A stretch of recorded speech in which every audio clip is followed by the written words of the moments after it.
Good morning, friends. Welcome back to my kitchen. Today I am trying something new and we are going to be making some homemade ketchup. So over the last few years I've just been making tomato jam, which I typically will use in place of ketchup, but I also want to have just a classic ketchup option on our pantry shelf. So that is what I'm going to be attempting today.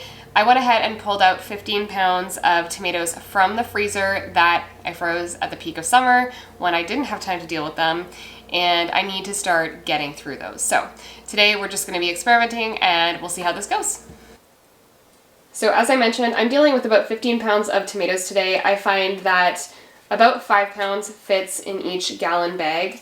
And the great thing about freezing tomatoes until you can use them later, especially if you're wanting to use them in something like sauce or ketchup like we're making today, is that a lot of the liquid drains off as you thaw them. So that is liquid that we're not going to have to cook down, which is great. Now, I think 2 bags of these tomatoes I did core. This one, it seems like I didn't, so I'm just trying to pull the cores out.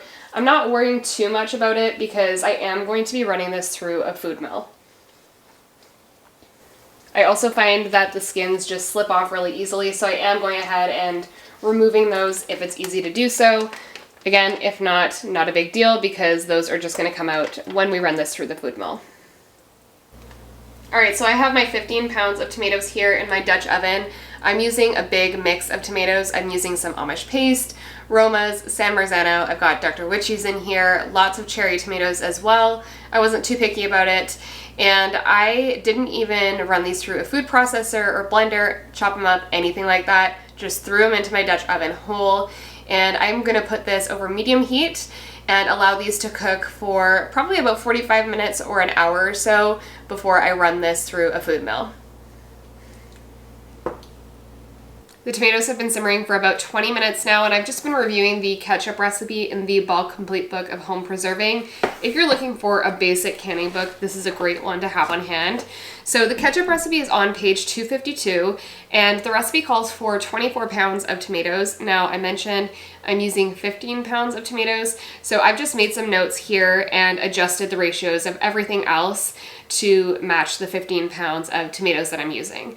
Now, I am going to be playing around a little bit with the seasonings in this recipe, but not anything that's going to impact the acidity. So I'm going to be using the appropriate amount of vinegar, sugar, and onions to make sure that this is safe for water bath canning. Now, I am going to go ahead and get some onions chopped up and ready to go. I'm going to add that into the tomatoes and let those simmer with the tomatoes for probably another half an hour or so before I run that through the food mill.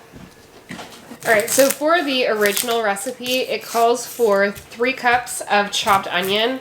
So with my calculations, doing 15 pounds instead of the 24 pounds, I am going to need 1 3/4 cups of chopped onion. So I'm going to get that chopped, and then I'm going to get these added into the pot with the tomatoes.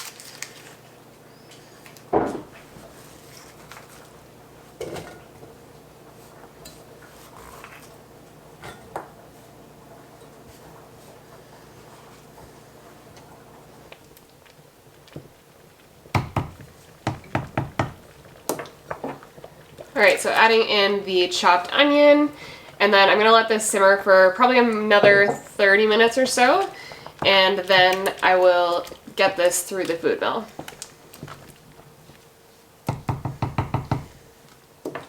So the tomatoes and onions have been cooking down for another 30 minutes, so the tomatoes were cooking for at least an hour, and I've got a bowl set up in the sink here with a food mill over top, and I'm going to start running through the tomatoes and the onions. I'll do a second pass just to make sure we get everything out, and then I'm going to add all that liquid back into the pot and we'll start adding seasonings.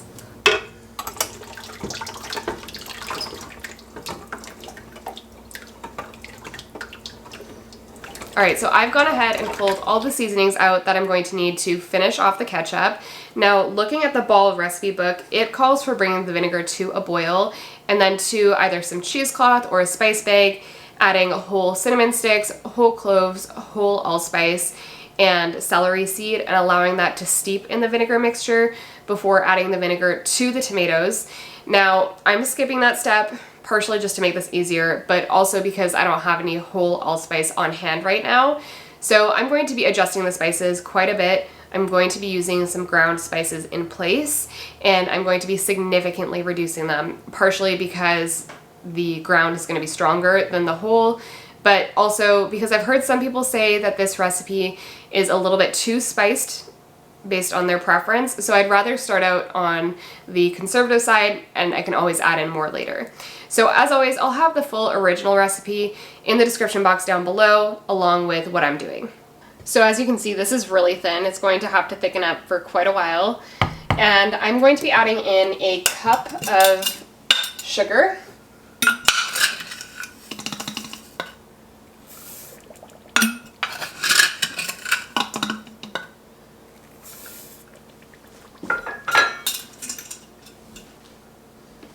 And then 1 3/4 cup of vinegar. Now the recipe calls for cider vinegar. I'm using white vinegar in place of cider vinegar. That is totally fine as long as you stay at that 5% acidity. I think I'm going to need to top this up with apple cider vinegar.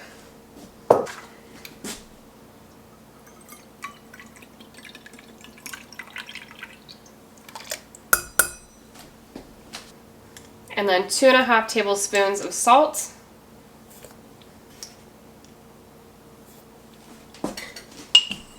One and a half teaspoons of garlic powder.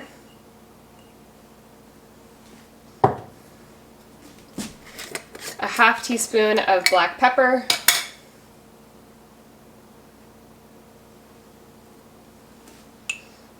I'm doing 1/8 teaspoon of celery seed. 1/4 teaspoon of ground mustard, 1/8 teaspoon of ground cloves, ground allspice,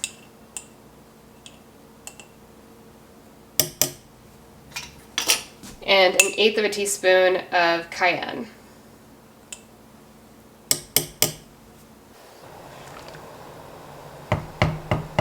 Now I'm just going to bring this up to a boil, then reduce it down to a simmer.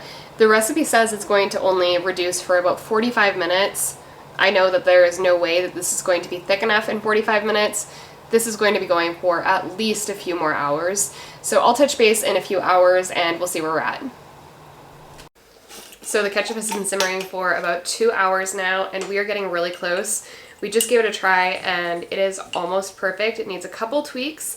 So I'm going to be doing that now, but I asked my husband if this could replace store-bought, and he said yes, so that is the ultimate test. I'm adding in 1/4 teaspoon of garlic powder on top of the 1½ teaspoons of garlic powder that I added in earlier, and then I'm also going to be adding in 1/2 teaspoon of onion powder.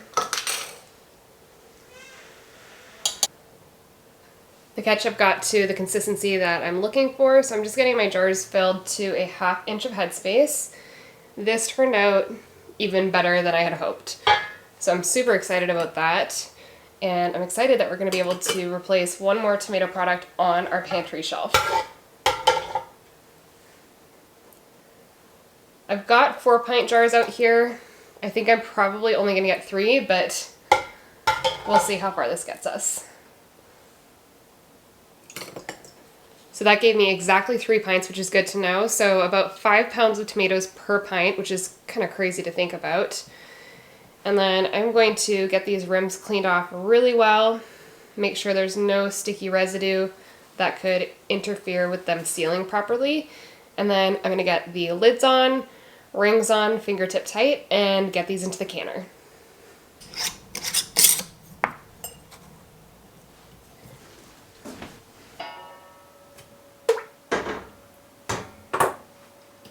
I've got the canner going behind me, and the pints are going to process for 15 minutes. As always, if you're above 1,000 feet of elevation, you're going to want to adjust processing time accordingly, and I'll have all of that information along with the recipe from the video in the description box down below. Thank you guys so much for watching. This turned out even better than I had hoped, so I'm really excited about that. Definitely let me know in the comments down below if you give this a try. I'll see you in the next video.